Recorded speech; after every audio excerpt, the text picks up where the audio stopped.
to today's edition of the Research Sofa. This is a special edition. I'm here today with Matt, who's a research fellow in the Primary Care Mental Health Research Programme and a research fellow in the Alive National Centre for Mental Health Research Translation at the University of Melbourne. So thanks for joining us today, Matt, all the way from Australia. It's really good to have you. So I wondered if you could just tell us a little bit about the work that you've been doing recently. Sure. I'm a research fellow managing a project looking at improving cardiovascular health of people with severe mental illness in primary care. Our project has been running for a couple of years, and it's funded through the National Health and Medical Research Council, and we are recruiting nationally. We've had a few hiccups with COVID, suspending recruitment activities, but that's where we're going. Our key intervention is a co-designed intervention that we've been working very closely with people with lived experience in mental health in co-designing. And we've also been working alongside a multidisciplinary group of clinicians and experts in the field to ensure that we've got both the scientific, the clinical and the end user in mind when we're developing and delivering our interventions. Is there anything specific that you found in developing your intervention that that you felt was really important that you paid attention to? Yeah, for sure. So in conducting a lot of the co-design activities, a lot of the things that we take for granted get challenged. As researchers, we have a perspective, and by bringing people in very centrally into the process who have a lived experience of mental illness, their perspective of what they see as understandable, of what they see as being valuable, of how processes work, how interactions with the health system work can vary quite differently from what we see. So one of the things that we emphasize in all of our work now is the centrality of the end user in what we do, and to the the research question came out of work with people with lived experience. The intervention design came out of that, and then once we so we did have to suspend our work due to COVID.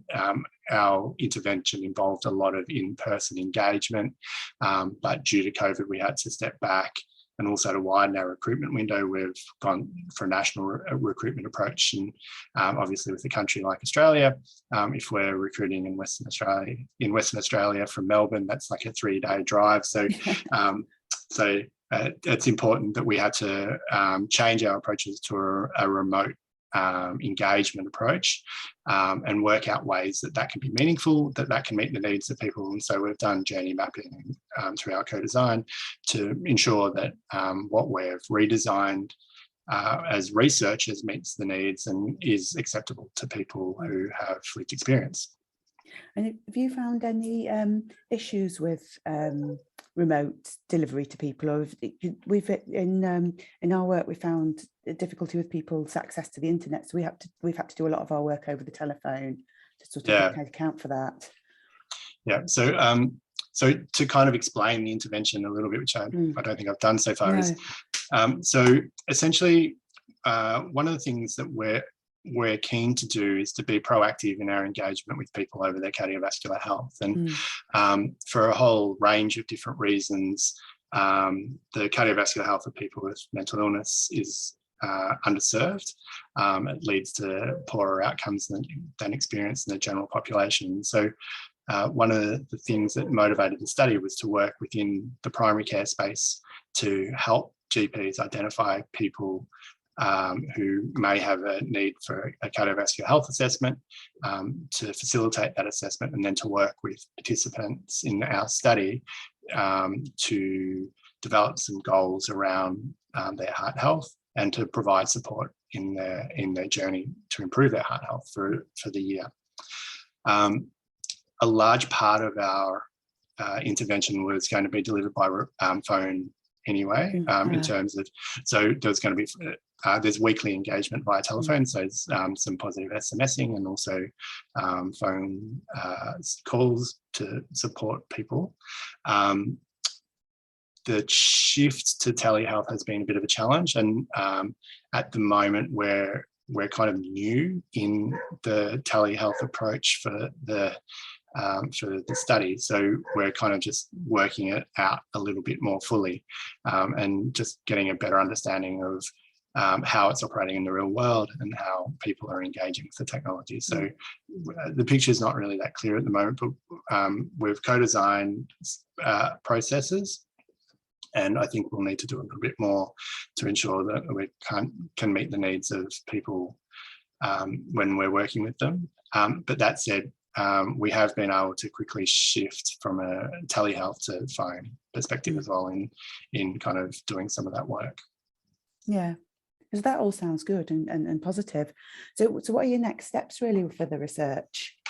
Well, so so to be honest, well, COVID's probably taken a year out of the study. So we've got some challenges in terms of making up recruitment, and in Australia at the moment, COVID is continuing to pose challenges in the primary care space. Testing facilities aren't that great at the moment, and there's been a shift from kind of more centralised PCR testing to rapid antigen testing. And I think a lot of that work is now of caring for people in the community is being pushed back onto primary care. So we're finding that there's a lot of demands on primary care clinics' time, and also following 2 years of kind of challenging operating environments for general practitioners in Australia, given that there's been rapid shifts to telehealth in the country. There's been a vast reduction in workload. A lot of that work was done in Australia through the hospitals rather than through GPs. So everyone's kind of catching up at the moment. So there's a lot of demands on clinic time. So we're just trying to work out ways to meet the needs of clinics and engage with them, and then work with their patient population. So the next 12 months is very much about recruitment. It's about following up. So our recruitment window will end in July, August this year, and then we'll have a 12-month period of follow-up. So we just need to get as many people through as we can. Yeah. Well, it sounds like a really important piece of work. Is there anything else you want to tell us about it? Anything else that seems, key? Not about the work necessarily, but the study forms, a very central plank in what we're doing in our team, and in our broader team, we're very much focused on integrating lived experience into the research process, like from end to end. And to that end, we've our team under Professor Victoria Palmer has developed a Living Labs program of people who've been involved in past studies that our team has conducted over the past 10 years, that have experience in the research space as well as lived experience of mental illness. And they've been engaged in multiple levels within our program, and to the point where some people have come on as lived experience staff members and are working with us in developing outcomes and papers, and developing new ideas and working with the team in that way. Yeah, it sounds quite similar to our own experience with trying, ensuring that we embed co-design and working with people with lived experience throughout our research programs, and especially in the study, our COVID study that we recently did, where we were trying to ensure that what we were asking people was relevant to them, because we were exploring the effects of the pandemic on people with severe mental illness. And it was really, really valuable having the people that we could work with and understand things, make sure what we were doing was relevant and accessible for people. Yeah, it's one of those things I think when you're working closely on a research topic, as a researcher, you can kind of lose sight of what you know that other people may not know, or the knowledge that you have, you assume other people have. And I think it's important as researchers that we integrate that lived experience voice into the work we do, because that stops us from veering off into areas that may not be meaningful or relevant to the people that we're trying to serve best.